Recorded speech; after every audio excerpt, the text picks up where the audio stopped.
DNA test ہوتا ہے، اس کا نتیجہ 100% یقینی ہوتا ہے۔ اگر 100% یقینی ہوتا ہے تو پھر کیا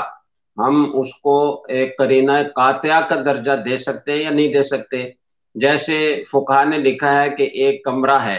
اور اس کا ایک ہی دروازہ ہے، وہاں سے ایک آدمی باہر نکلا، چھری اس کے ہاتھ میں ہے، خون آلود ہے، خائف ہے، اس کی کیفیت سے معلوم ہوتا ہے کہ یہ کوئی جرم کر کے نکلا ہے، اور اس دروازے سے جب اندر گئے تو دیکھا کہ ایک آدمی ذبح کیا ہوا پڑا ہے، تو فقہا نے لکھا ہے کہ یہاں پر شہادت کی ضرورت نہیں ہے، بلکہ یہ قرینہ قاطعہ اس جرم کے اس بات کے لیے کافی ہے، اور اس شخص کو قصاصاً قتل کیا جائے گا۔ تو یہ قابل غور ہے کہ کیا DNA ٹیسٹ یا فرانزک رپورٹ اس کو ہم اس طرح کا قرینہ قاطعہ قرار دے سکتے ہیں یا نہیں۔ لیکن اب تک جو علماء کی آراء ہمارے یہاں آئی ہیں، کچھ عرب علماء کی آراء بھی میں نے دیکھی ہیں، اپنے پاکستان ہندوستان کے علماء کی آراء بھی دیکھی ہیں، تو ابھی تک علماء کی رائے یہی ہے کہ اس کو شرعی شہادت کا درجہ یا قرینہ قاطعہ کا درجہ نہیں دیا جا سکتا، البتہ اس سے مدد لے کر تفتیش کو آگے بڑھایا جا سکتا ہے۔ جی جزاک اللہ مفتی صاحب، اسی سے متعلق خباب احمد ایبٹ آباد سے وہ پوچھتے ہیں، پوچھنا یہ تھا کہ زنا کی سزا تو واضح ہے، لیکن ریپ کی شرعی سزا بھی وہی ہوگی جو سزا زنا کی ہے، یا پھر مختلف صورتیں ہوں گی؟ پلیز رہنمائی فرمائیں۔ آپ مجھے بتائیں زنا میں اور ریپ میں کیا فرق ہے؟ شاید یہ زنا بالجبر کو ریپ کہہ رہا ہو، اور ویسے زنا بالرضا کو زنا شاید سمجھ رہا ہو۔ کوئی فرق نہیں ہے، زنا بالرضا ہو یا بالجبر ہو، دونوں کی سزا وہ ایک ہی ہے۔ البتہ جو خاتون ہے جس پر جبر کیا گیا ہے، اگر یہ ثابت ہو جائے کہ اس کی رضامندی اس میں شامل نہیں تھی اور اس پر جبر کیا گیا ہے، تو وہ پھر وہ سزا جو حد ہے وہ اس پر جاری نہیں ہوگی۔ جزاک اللہ۔ اسکاٹ لینڈ سے عدنان یونس صاحب وہ بھی اسی سے متعلق سوال پوچھتے ہیں۔ وہ پوچھ رہے ہیں کہ ریپس کے حالیہ واقعات منظر عام پر آنے کے بعد فطری طور پر عوام اور حکومتی حلقوں میں اضطراب اور غصے کی کیفیت ہے، جس کی وجہ سے ریپسٹ کو قرار واقعی سزا کا مطالبہ زور پکڑ رہا ہے۔ میرا سوال یہ ہے کہ ریپسٹ کو کیمیکلی یا سرجیکلی خصی کرنے کے بارے میں اس کے بارے میں ہے۔ اگر حکومت اس پر قانون سازی کرتی ہے تو کیا اس کی شرعی حیثیت کیا ہوگی؟ جی دیکھیں، ہمارے وزیر اعظم جناب عمران خان صاحب نے بھی یہ تجویز پیش کی ہے، ان کا درد تو قابل ستائش ہے کہ انہوں نے اس درد کو محسوس کیا، اور ہم یہ محسوس کرتے ہیں کہ اس سے پہلے حکمرانوں سے زیادہ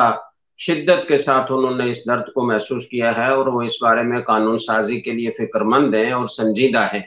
اللہ تعالیٰ ان کو کامیاب فرمائے اور ان کے اقدامات اس طرح کے ہوں کہ اس طرح کے جرائم کا ہمارے معاشرے سے ہمیشہ کے لیے خاتمہ ہو جائے۔ لیکن یہ جو تجویز انہوں نے پیش کی ہے یہ شرعاً جائز نہیں ہے۔ کسی کو خصی کرنا کسی جرم کی سزا کے طور پر یا کسی بھی مصلحت کی بنا پر یہ ٹھیک نہیں ہے۔ اس پر علماء نے، فقہاء اسلام نے فَلَيُغَيِّرُنَّ خَلْقَ اللَّهِ وَلَآمُرَنَّهُمْ فَلَيُغَيِّرُنَّ خَلْقَ اللَّهِ، یہ جو قرآن کریم میں شیطان کے بارے میں آتا ہے کہ وہ مختلف چیزوں کا اپنے اتباع کرنے والوں کو حکم دے گا، اس میں ایک چیز یہ بھی ہے کہ میں ان کو، وہ قسمیں کھا کر یہ کہہ رہا ہے کہ میں ان کو حکم دوں گا کہ وہ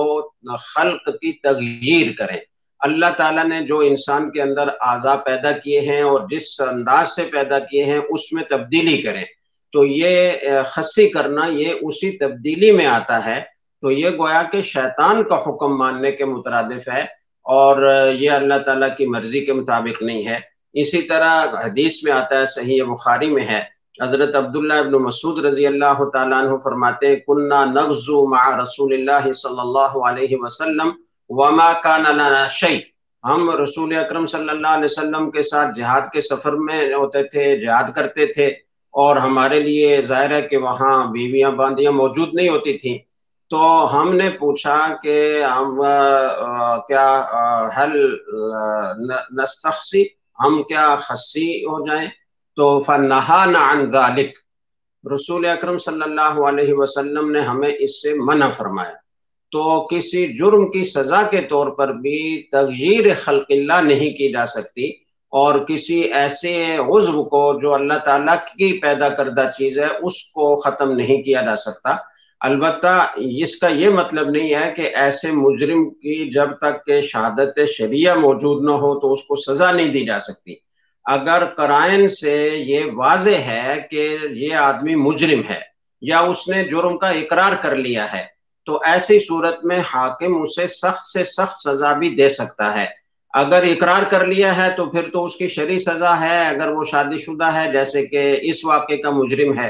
تو وہ اسے تو سنسار کیا جائے گا، اسے پتھر مار مار کر سر عام، اور اس کے لیے قرآن کریم میں یہ فرمایا سب لوگوں کو حاضر ہونا چاہیے تاکہ اس مجرم کو دیکھ کر اور اس کی اس طرح کی کڑی سزا کو دیکھ کر سب کو عبرت حاصل ہو اور معاشرے سے جرائم کا خاتمہ ہو، دوسرے اس کو دیکھ کر عبرت حاصل کریں۔ تو وہ سزا جاری کرنی چاہیے جو شریعت نے بتائی ہے۔ اور اگر جرم ثابت نہیں ہوتا، مجرم اقرار بھی نہیں کرتا، شہادت شریعہ بھی موجود نہیں ہے، لیکن حالات اور واقعات اور قرائن اس بات پر دلالت کرتے ہیں کہ یہ شخص مجرم ہے، تو اگرچہ شہادت شریعہ موجود نہ ہو اور اس طرح کے واقعات معاشرے میں آئے روز پیش آ رہے ہوں اور بڑھتے جا رہے ہوں، تو معاشرے سے ان جرائم کے خاتمے کے لیے حکومت وقت کو، حاکم وقت کو، قاضی کو یہ اختیار ہوتا ہے کہ وہ کوئی تعزیری سزا جاری کرے، اور اگر مصلحت کا تقاضا یہ ہو کہ وہ تعزیر جو موت کی سزا کی صورت میں ہو تو موت کی سزا بھی جاری کی جا سکتی ہے۔ فقہائے حنفیہ کا یہ مسلک ہے جو فقہ حنفی کی کتب میں واضح طور پر لکھا ہوا ہے کہ سیاستاً حاکم اور امیر قاضی وقت وہ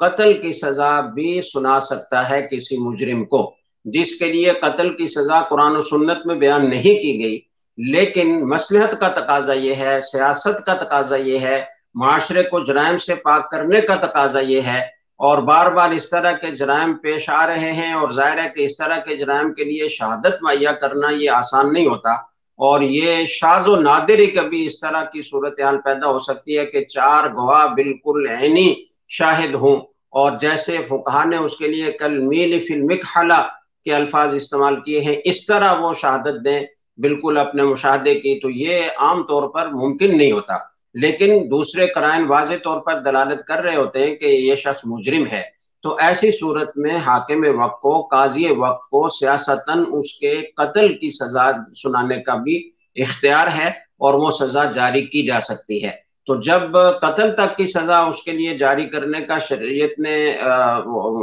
حکم دیا ہے، اگر شہادت شریعہ سے ثابت ہو جائے جرم، اور اگر شہادت شریعہ سے ثابت نہ ہو اور جرم کی سنگینی واضح ہو تو سیاستاً اس کے قتل کی سزا کا حاکم وقت کو اختیار ہے، تو پھر اس طرح خصی کرنے کا جو عمل غیر شرعی ہے اور غیر فطری ہے اس کی طرف نہیں جانا چاہیے۔ جزاک اللہ مفتی صاحب تفصیلی جواب دینے کا۔ ایک سوال ہے، کچھ یہ تفصیلی سوال ہے، وہ پوچھ رہے ہیں کہ بندے کا چائے پراٹھے کا ہوٹل ہے جو علاقے کی خوب لمبی چوڑی گلی میں واقع ہے، جو کہ حاصل پہلے میں عرض کرتا ہوں، بہت لمبا سوال ہے، میں اس کو مختصر کر کے خود ہی بتا دیتا ہوں کہ سوال کیا ہے۔ سوال یہ ہے کہ ہم نے ہوٹل بنایا، گلی تاریک تھی، اور ہم نے وہاں جو محکمے کے لوگ ہیں ان سے کہہ کر تو وہاں لائٹیں لگوائیں، تو وہ سرکاری لائٹیں لگی ہیں اور اس کا خرچہ بھی حکومت برداشت کر رہی ہے، تو کیا اس طریقے سے ان سے کہہ کر لائٹیں لگوانا اور حکومت کے ذمے اس کا خرچ ڈالنا یہ جائز ہے، یا اس چونکہ لائٹوں سے فائدہ ہوٹل والوں کو پہنچ رہا ہے کہ لائٹ کی وجہ سے لوگ آتے ہیں اور ہوٹل سے چائے پیتے ہیں، کھانا کھاتے ہیں، تو اس کا بل وہ ہوٹل والوں کو ادا کرنا چاہیے؟ تو دیکھیں، اگر کوئی آپ نے غبن نہیں کیا، آپ نے کسی کا حق نہیں مارا، آپ نے کوئی رشوت دے کر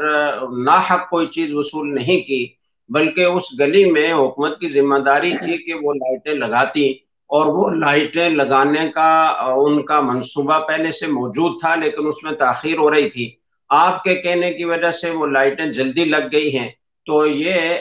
حکومت کی ویسے ہی ذمہ داری تھی، اس نے لائٹیں لگائی ہیں اور اس کی وجہ سے آپ کو فائدہ پہنچ رہا ہے، تو کوئی حرج کی بات نہیں ہے، وہ حکومت ہی کی ذمہ داری تھی اور وہ اپنی ذمہ داری پوری کر رہی ہے، آپ پر اس کا بل ادا کرنا کوئی ضروری نہیں۔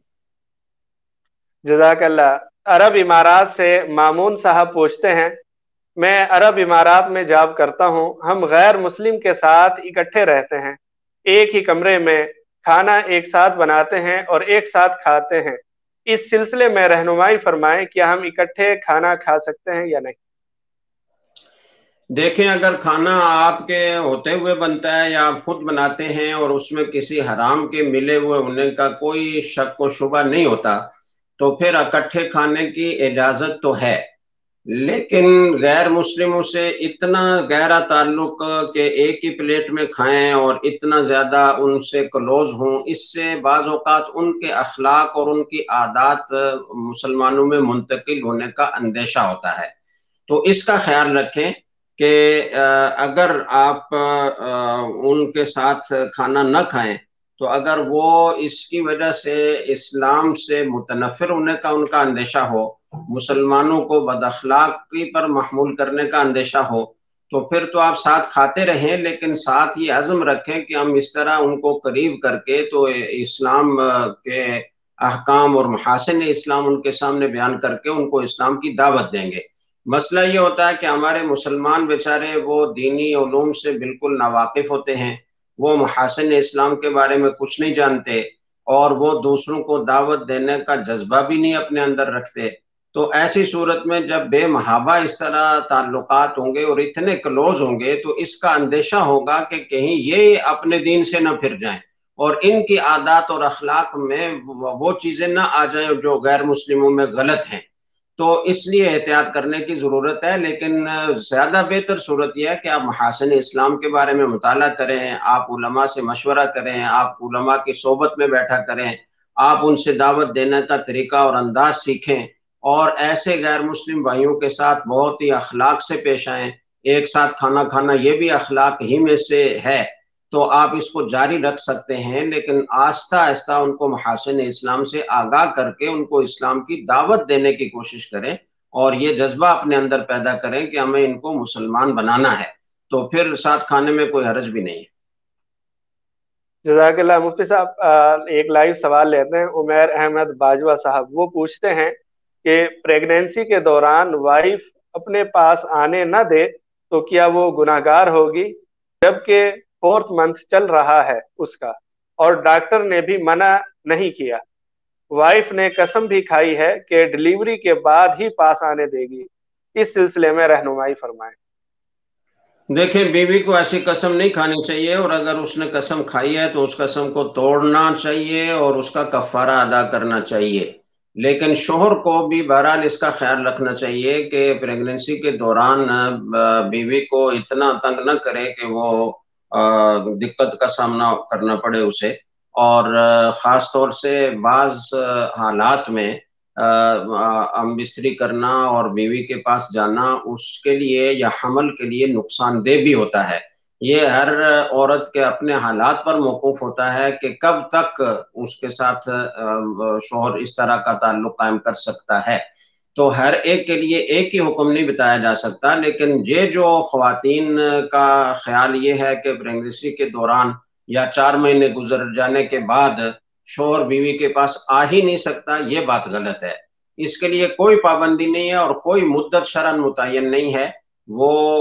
کسی وقت بھی اس کے ساتھ اپنا تعلق قائم کر سکتا ہے، لیکن یہ بہرحال ضروری ہے کہ اس کا خیال رکھا جائے کہ وہ اس کے لیے یا حمل کے لیے نقصان دہ نہ ہو۔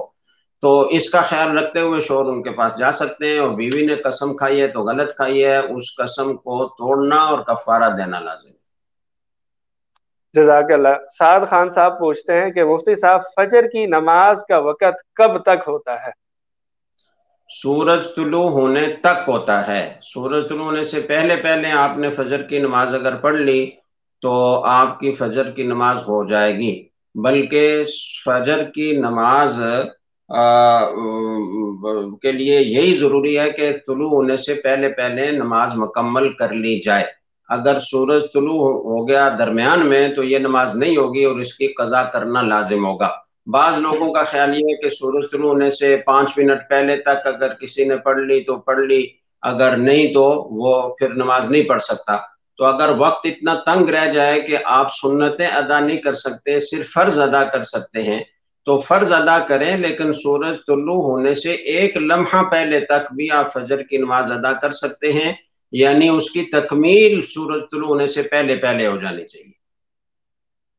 جزاک اللہ۔ ایک اور سوال ہے، نام اس میں درج نہیں ہے، مرد عورت نکاح میں تھے مگر رخصتی نہیں ہوئی تھی۔ واٹس ایپ پر بات چیت کے دوران جھگڑا ہوا اور لڑکی نے کہا کہ مجھے چھوڑ دو، تو مرد نے یہ الفاظ ادا کیے، میں اللہ کو حاضر ناظر جانتے ہوئے طلاق دی۔ پھر دوبارہ اگلے میسج میں یہ کہا، میں نے تمہیں طلاق دی۔ اب معاملہ یہ ہے کہ مجھے یعنی لڑکی کو پچھتاوا ہے اور میں ان کے نکاح میں رہنا چاہتی ہوں، برائے مہربانی رہنمائی فرمائیں، یہ اب کیسے ممکن ہے؟ دیکھیں، یہ جو خاتون ہیں انہوں نے پوری تفصیل نہیں لکھی۔ اگر نکاح ہو گیا تھا اور رخصتی نہیں ہوئی تھی تو اس کی دو صورتیں ہو سکتی ہیں۔ ایک صورت تو یہ ہے کہ کبھی تنہائی میں ملاقات سرے سے ہوئی ہی نہیں، تو اس کا مسئلہ علیحدہ ہے۔ اور اگر تنہائی میں ملاقات ہوئی ہے اس انداز سے کہ آپس میں میاں بیوی جیسا تعلق قائم کرنے کے لیے کوئی ظاہری رکاوٹ نہیں تھی اور کوئی شرعی رکاوٹ نہیں تھی، عورت پاکی کی حالت میں تھی اور کوئی اور رکاوٹ حسی طور پر بھی موجود نہیں تھی، تو ایسی صورت میں اس کو خلوت صحیحہ کہا جاتا ہے اصطلاح میں، فقہ کی کتابوں میں۔ تو اگر خلوت صحیحہ حاصل ہو چکی تھی تو ایسی صورت میں تو یہ تینوں طلاقیں واقع ہو چکی ہیں، اور اب دوبارہ اس حالت میں رجوع کی کوئی صورت نہیں ہے۔ ہاں البتہ اگر یہ لڑکی کہیں اور اس کی شادی ہو اور اتفاقاً وہ شوہر طلاق دے دے، آپس میں نباہ نہ ہو سکے یا اس کا انتقال ہو جائے، تو پہلی صورت میں طلاق کی عدت اور دوسری صورت میں وفات کی عدت پوری کرنے کے بعد اگر وہ چاہے تو پہلے شوہر سے اس کا نکاح ہو سکتا ہے۔ لیکن اگر خلوت صحیحہ حاصل نہیں ہوئی تھی، یعنی میاں بیوی کی آپس میں تنہائی میں ملاقات نہیں ہوئی، یا ملاقات تو ہوئی لیکن وہ ایسی ملاقات نہیں تھی کہ جس میں کوئی رکاوٹ نہ ہو، قریب میں دوسرے لوگ تھے اور میاں بیوی جیسا تعلق قائم کرنے کے لیے کوئی رکاوٹ موجود تھی، تو ایسی صورت میں پھر جب اس نے پہلی دفعہ کہا کہ میں نے اللہ کو حاضر ناظر جان کر تجھے طلاق دی، تو اسی پہلی طلاق سے بیوی اس کے نکاح سے نکل گئی اور آپس کا تعلق ختم ہو گیا۔ اس لیے اس کے بعد پھر جو اس نے الفاظ کہے، دوسری مرتبہ طلاق دی اور تیسری مرتبہ پھر میسج کر کے کہا کہ میں نے تمہیں طلاق دی، تو یہ دوسری اور تیسری طلاق واقع نہیں ہوئی اور صرف پہلی طلاق واقع ہوئی ہے۔ ایسی صورت میں دوبارہ نئے مہر کے ساتھ نیا نکاح ہو سکتا ہے، لیکن یہ اچھی طرح سمجھ لیں کہ اگر خلوت صحیحہ یعنی تنہائی میں ملاقات اس انداز کی اگر ہو چکی ہو کہ اگر وہ میاں بیوی جیسا تعلق قائم کرنا چاہتے تو کوئی رکاوٹ نہیں تھی، اگرچہ انہوں نے تعلق قائم نہ کیا ہو تو بھی اس کو خلوت صحیحہ کہا جاتا ہے، اور ایسی صورت میں پھر یہ تینوں طلاقیں واقع ہو چکی ہیں اور اس کا مسئلہ میں نے تفصیل سے بتا دیا۔ جزاک اللہ۔ لائیو ایک سوال آیا ہے، صوفی ناصر صاحب یا صاحبہ وہ پوچھتی ہیں کہ سر میرا ایک سوال ہے کہ مولوی امت کو تقسیم کرنے کی کوشش میں کیوں لگے رہتے ہیں؟ مولانا حضرات کیوں یہ نہیں سوچتے کہ ہم دنیا میں کسی غیر مسلم سے آگے ہو جائیں اور پھر سے دنیا پہ راج کریں؟ آپ کی کیا رائے ہے اس بارے میں کہ ہم کیسے دنیا میں آگے بڑھیں؟ دیکھیں، بہت اچھا سوال ہے اور دردمندی سے اگر کیا گیا ہے تو اس سوال کا جواب ضرور دیا جانا چاہیے۔ کچھ تو ان کی غلط فہمی ہے کہ مولوی لوگ امت کو تقسیم کرنے میں لگے ہوئے ہیں۔ مولوی لوگ نہیں لگے ہوئے ہیں، اس کا پتہ چلانا چاہیے کہ کون لوگ ہیں جو امت کو تقسیم کرنے میں لگے ہوئے ہیں۔ جو ہمارے فقہی اختلافات، مسلکی اختلافات آپس میں ہیں، یہ کوئی نئے نہیں ہیں اور یہ صدیوں سے چلے آ رہے ہیں، دور اول سے چلے آ رہے ہیں۔ صحابہ کرام کے دور ہی سے فرقے شروع ہو گئے تھے اور مختلف مسلک تھے۔ اس میں پھر دو قسم کے اختلافات ہیں۔ ایک تو مسلکی اختلافات ہیں، جیسے کچھ حضرات امام اعظم ابو حنیفہ رحمہ اللہ تعالیٰ کے پیروکار ہیں، ان کی تقلید کرتے ہیں ان مسائل میں، جن میں قرآن و سنت میں کوئی واضح حکم موجود نہیں ہوتا، ورنہ تو قرآن و سنت ہی کا اتباع کیا جاتا ہے۔ کچھ حضرات امام مالک رحمۃ اللہ علیہ کے متبع ہیں، کچھ امام شافعی رحمۃ اللہ علیہ کے، کچھ امام احمد بن حنبل رحمۃ اللہ علیہ کے۔ مجتہدین تو سینکڑوں تھے، لیکن ان چاروں کی فقہ کو اللہ تعالیٰ نے قبولیت عطا فرمائی اور وہ باقاعدہ مدون ہوئی، اور اس میں پورے اسلامی نظام زندگی کو بیان کیا گیا، اور زندگی کا کوئی گوشہ ایسا نہیں ہے کہ جس کے بارے میں ان چار فقہ میں رہنمائی موجود نہ ہو۔ تو اس لیے امت میں اس کو قبول عام حاصل ہوا، اور امت ان چار مسالک میں تقسیم ہو گئی۔ تو یہ تو ان کے درمیان تو کوئی اختلاف ایسا نہیں ہے، یہ چاروں آپس میں ایک دوسرے کو اہل حق سمجھتے ہیں، اجتہادی مسائل میں اختلاف رائے رکھتے ہیں، اور ہر مجتہد کے مقلد اپنے مجتہد کی تقلید کرتے ہیں، لیکن دوسرے پر کوئی تنقید نہیں کرتے، دوسرے کو کوئی برا بھلا نہیں کہتے، دوسرے پر کوئی فتویٰ نہیں لگاتے۔ تو یہ اختلاف تو صحابہ کرام کے دور سے چلا آ رہا ہے، اور یہ امت کے لیے رحمت ہے، اس سے امت کے لیے وسعت کے دروازے کھلتے ہیں۔ ایک پہلے بھی شاید میں نے گفتگو کی ہو اس موضوع پر، ایک مختصر سی مثال میں عرض کرتا ہوں کہ جب کبھی امت میں ایسے حالات پیدا ہو جائیں کہ کسی ایک فقہ میں اس مسئلے کا کوئی حل موجود نہ ہو، اور امت کو مشقت لاحق ہو رہی ہو، امت کو حرج لاحق ہو رہا ہو، تو ایسی صورت میں ایک فقہ پر بالکل جم کر کھڑے ہو جانا یہ ٹھیک نہیں ہے، بلکہ اپنی فقہ سے نکل کر دوسری فقہ کی طرف جانے کی شریعت نے اجازت دی ہے۔ اس کی ایک مثال ہے، مثال کے طور پر آج کل استثناء ایک عقد ہے، یعنی کسی کو آرڈر دے کر کوئی چیز بنوانا، اس کو شریعت کی اصطلاح میں، فقہ کی اصطلاح میں استثناء کہا جاتا ہے۔ تو اس عقد کے بارے میں اختلاف ہے، دوسرے ائمہ تو اس کو عقد لازم مانتے ہی نہیں ہیں، اور امام ابو حنیفہ رحمۃ اللہ علیہ کا مسلک بھی یہ ہے کہ یہ عقد لازم نہیں ہے۔ دوسرے ائمہ تو اس کو جائز ہی نہیں کہتے، کہ چونکہ یہ معدوم کے بارے میں عقد ہو رہا ہے، ایک چیز وجود میں ہی نہیں آئی اور آپ پہلے سے اس کے بارے میں عقد کر رہے ہیں، تو معدوم کسی چیز کے بارے میں کوئی عقد نہیں کیا جا سکتا۔ امام اعظم ابو حنیفہ رحمۃ اللہ علیہ فرماتے ہیں کہ عقد تو ہو سکتا ہے، لیکن وہ لازم نہیں ہے۔ یعنی اگر آپ نے آرڈر دیا کسی کو مثال کے طور پر الماری بنانے کا، مجھے اس طرح کی الماری چاہیے، میری کتابوں کی الماری ہے، اس کے خانے اتنے ہونے چاہیے، اونچائی اتنی ہونی چاہیے، چوڑائی اتنی ہونی چاہیے، خانوں کی گہرائی اتنی ہونی چاہیے، اوصاف آپ نے بتا دیے، اور کارپینٹر مستری اس کو بنا کر لایا، تو آپ اگر اسے رد کرنا چاہیں تو آپ رد کر سکتے ہیں، یہ عقد لازم نہیں ہے۔ لیکن امام ابو یوسف رحمۃ اللہ علیہ کا مسلک یہ ہے کہ یہ عقد لازم ہے، اگر آپ کے بتائے ہوئے اوصاف کے مطابق وہ بنا کر لایا ہے تو آپ کو قبول کرنا پڑے گا۔ اب اس وقت پوری دنیا امام ابو یوسف رحمۃ اللہ علیہ کے اس فتوے پر عمل کر رہی ہے، جو فقہ شافعی والے ہیں، فقہ حنبلی والے ہیں، فقہ مالکی والے ہیں، جو اس عقد کو سرے سے جائز ہی نہیں کہتے، وہ بھی اسی امام ابو یوسف رحمۃ اللہ علیہ کے قول پر فتویٰ دے رہے ہیں۔ اس لیے کہ اس وقت پوری دنیا میں استثناء کے عقد کا اتنا زیادہ رواج ہو گیا ہے کہ اس کو اگر ناجائز قرار دیا جائے تو ہمارے بہت سارے عقود وہ ناجائز قرار پائیں گے، اور امت ایک حرج میں اور مشقت میں پڑے گی۔ یہ جتنے بڑے بڑے پل بنتے ہیں، جتنی بڑی بڑی سڑکیں بنتی ہیں، جتنے بڑے بڑے پلازے بنتے ہیں، 20 منزلہ، 30 منزلہ، 70 منزلہ، یہ سارے استثناء کے عقد کے تحت بن رہے ہوتے ہیں۔ تو اگر اس کو ناجائز قرار دیا جائے تو پھر تو ہمارا بہت بڑا حصہ وہ ناجائز میں چلا جائے گا، اور اس سے اگر رکتے ہیں تو امت کا کاروبار زندگی متاثر ہوتا ہے۔ تو اس لیے ساری دنیا کے فقہا مجبور ہیں کہ وہ امام ابو یوسف رحمۃ اللہ علیہ کے قول پر فتویٰ دیں۔ تو اب بتائیے کہ اگر فقہا کا اختلاف نہ ہوتا اور ایک ہی بات ہوتی کہ استثناء کا عقد ناجائز ہوتا، تو آج امت کو کس قدر مشقت کا سامنا کرنا پڑتا۔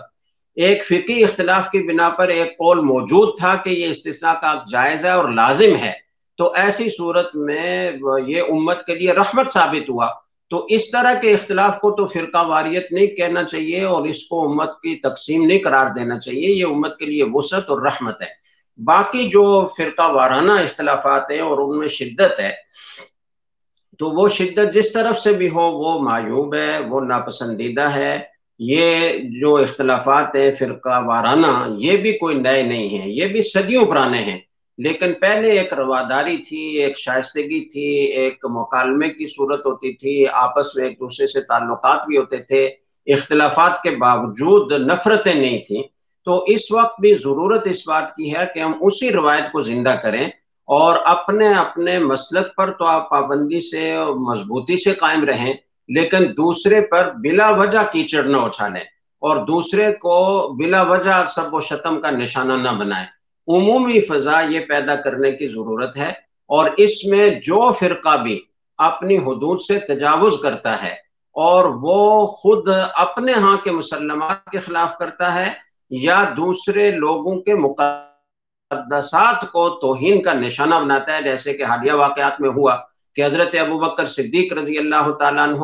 جو اس امت کے سب سے افضل ترین فرد ہیں، جو انبیاء کے بعد جن کا مقام سب سے بلند ہے، جن کے بارے میں قرآن کریم میں کبھی ازکا کہا، کبھی یؤتی مالہ یتزکا کہا، کبھی اذ یقول لصاحبہ کہہ کر محبوب کا ساتھی قرار دیا، کبھی ثانی اثنین سے انہیں تعبیر کیا، اور جنہوں نے رسول اکرم صلی اللہ علیہ وسلم کے لیے اپنا سب کچھ قربان کیا، اپنی جان پیش کی، اپنا مال سارے کا سارا پیش کیا۔ ایک موقع پر جب وہ مال لے کر آیا، آپ نے فرمایا کہ اپنے گھر والوں کے لیے کیا چھوڑ کر آئے ہو؟ تو فرمایا کہ ترکت اللہ و رسولہ، اپنے گھر والوں کے لیے اللہ اور اللہ کے رسول کا نام چھوڑ کر آیا ہوں۔ تو جن کی اتنی قربانیاں، جنہوں نے غار سور میں آپ کو اپنے کندھوں پر اٹھا کر پہنچایا، جنہوں نے اپنی گود میں سر رکھ کر سلایا، جنہوں نے ہجرت کے سفر میں اپنی جان کو خطرے میں ڈال کر ساتھ دیا، جن کو اللہ تعالیٰ نے اتنا بڑا مقام عطا فرمایا کہ خود رسول اکرم صلی اللہ علیہ وسلم کی زندگی میں مصلی رسول پر ان کو رسول اکرم صلی اللہ علیہ وسلم نے خود کھڑا کیا، اور جن کو اللہ نے آپ صلی اللہ علیہ وسلم کی صحبت ایسی عطا فرمائی کہ وصال کے بعد بھی روضہ اقدس میں آپ کی صحبت میں آرام فرما ہے، ان کو اگر کوئی سب و شتم کا نشانہ بناتا ہے اور اس پر اشتعال پیدا ہوتا ہے، یا جو اہل سنت والجماعت جو اس ملک کا 95% ہے، تو وہ اگر اس پر احتجاج کرتے ہیں یا وہ مذمت کرتے ہیں، تو یہ فرقہ واریت پھیلانے والے نہیں ہیں، اس کے ذمہ دار وہ ہیں جنہوں نے ان مقدس شخصیات کو توہین کا نشانہ بنایا اور تنقید کا نشانہ بنایا، اور یہ کوئی ان کا مذہب کا لازمی تقاضا بھی نہیں ہے۔ خود شیعہ علماء میں سے بہت ساروں نے کہا کہ ہماری کتب میں لکھا ہوا ہے، اور ہمارے جو رہنمایان ہیں انہوں نے یہ فرمایا ہے کہ صحابہ کرام کو گالی دینا ہمارے مذہب میں جائز نہیں ہے۔ تو جو لوگ اپنے مذہب کو بھی چھوڑ کر اور قرآن و سنت کی واضح نصوص کے بالکل خلاف اور قطعی نصوص کا انکار تک جو پہنچ چکے ہیں، تو وہ اس کے ذمہ دار ہیں، ان کو اس بارے میں ذمہ دار قرار دیا جانا چاہیے، اور ان کے لیے قانون سازی ہونی چاہیے کہ کسی کی ہم سارے صحابہ کرام کا احترام کرتے ہیں، چاہے وہ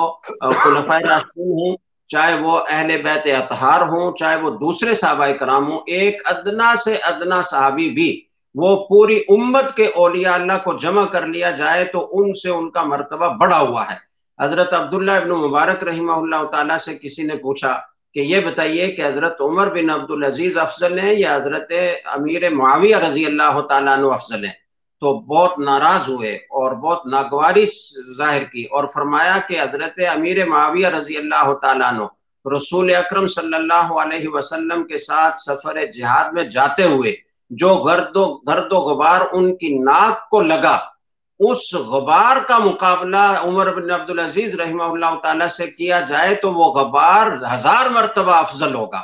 تو تم نے کیا بات کی؟ ایک صحابی کے مقام کو کوئی نہیں پہنچ سکتا، حالانکہ حضرت عمر بن عبدالعزیز رحمہ اللہ تعالیٰ کا مقام کتنا بلند ہے، اور ان کے دور کو بھی خلافت راشدہ کے دور کی طرح قرار دیا گیا ہے۔ تو اس سے آپ اندازہ لگا سکتے ہیں کہ صحابہ کرام کا کیا مقام ہے۔ تو جو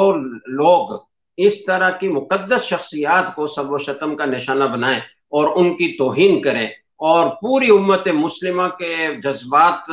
کو مجروح کریں، تو اس اختلاف اور انتشار پیدا کرنے کے ذمہ دار وہ ہیں۔ حکومت وقت کو چاہیے کہ وہ ان کے خلاف ایسی سخت کارروائی کرے اور ایسے لوگوں کو ایسی عبرتناک چوک میں کھڑا کر کے سزا دے تاکہ آئندہ کسی کو یہ جرت نہ ہو سکے۔ تو یہ سمجھنے کی ضرورت ہے کہ کون ہے جو اس فرقہ واریت کو ہوا دے رہا ہے ایسے وقت میں، جبکہ پاکستان مشکلات سے دوچار ہے، چاروں طرف سے بحرانوں میں گرا ہوا ہے، معیشت اس کی اتنی تباہ حال ہے، اور دشمن طاقتیں اس کو نقصان پہنچانے کے لیے ساری اکٹھی ہو رہی ہیں۔ ایسے وقت میں جب کہ پاکستان ایک نیا بلاک بنانے کی کوشش میں ہے اور اپنی مشکلات کا بڑا جمع مردی سے مقابلہ کر رہا ہے، اور یہاں کی پوری قوم گویا ان حالات کو سمجھتی ہے، ایسے وقت میں اس طرح کے جو ہے وہ اقدامات اور اس طرح کے بیانات اور اس طرح کا شب و شتم کا ماحول، اور وہ اس طرح کی آگ لگا کر فرار ہو جاتا ہے، باہر چلا جاتا ہے، ان طاقتوں کے پاس چلا جاتا ہے جو طاقتیں پاکستان کو نقصان پہنچانا چاہتی ہیں اور یہاں ایک خانہ جنگی کا ماحول پیدا کرنا چاہتی ہیں، تو ایسے لوگوں کو پکڑا جائے اور ایسے لوگوں کو ایسی عبرتناک سزا دی جائے کہ آئندہ کسی کو ہمارے اس پیارے وطن ملک پاکستان میں اس طرح کی فرقہ واریت اور اس طرح کی اشتعال انگیزی پھیلانے کی جرت نہ ہو سکے۔ تو یہ سوچنے کی بات ہے کہ یہ علماء کرام امت کو تقسیم کر رہے ہیں یا اس طرح کے کچھ دریدہ دہن اور شریر لوگ ہیں جو ہمارے پورے ملک کو اور پوری امت کو نقصان پہنچانا چاہتے ہیں اور ہمارے دین اسلام کو نقصان پہنچانا چاہتے ہیں۔ آپ اندازہ لگائیں نا کہ صحابہ کرام رضی اللہ تعالیٰ عنہم کو اگر بیچ سے نکال دیا جائے تو پھر دین کا باقی رہ کیا جاتا ہے؟ یہ قرآن کریم ہمیں صحابہ کرام کے واسطے سے پہنچا، یہ نماز ہمارے پاس صحابہ کرام کے واسطے سے پہنچی، زکوٰۃ کے احکام صحابہ کرام کے واسطے سے پہنچے، حج کے احکام صحابہ کرام کے واسطے سے پہنچے۔ اگر ان کے واسطے کو درمیان سے ہٹا دیا جائے تو ہمارے دین کا تو کوئی ایک جملہ بھی وہ مستند نہیں قرار پا سکتا۔ تو جو لوگ صحابہ کرام کو اس طرح تنقید اور توہین کا نشانہ بنا رہے ہیں وہ در حقیقت پورے اسلام کو مٹانا چاہتے ہیں اور بے اعتبار ثابت کرنا چاہتے ہیں۔ تو ایسے لوگوں کو جو مجرم ہیں ان کو پکڑا جائے اور ان کو سزا دی جائے اور عبرتناک سزا دی جائے تو خود بخود فرقہ واریت ختم ہوگی انشاءاللہ۔ جزاک اللہ مفتی صاحب، تفصیلی جواب دینے کا وقت، سوالات تو اگرچہ کافی ہیں لیکن وقت اوپر ہو چکا ہے، تو آپ کا بہت بہت شکریہ۔ معزز و مکرم سامعین، آج کی نشست کا اختتام ہوا۔ اگر آپ مفتیان کرام سے اپنے سوالات پوچھنا چاہتے ہیں تو اسی لائیو ٹرانسمیشن کے کمنٹس بار میں یا درسقرآن.com کے ان باکس میں اپنے سوالات تحریر کر دیجئے۔ انشاءاللہ اگلی نشست میں ان کو شامل کرنے کی کوشش کریں گے۔ اس وقت تک کے لیے اللہ حافظ۔ السلام علیکم ورحمۃ اللہ وبرکاتہ۔ وعلیکم السلام ورحمۃ اللہ وبرکاتہ۔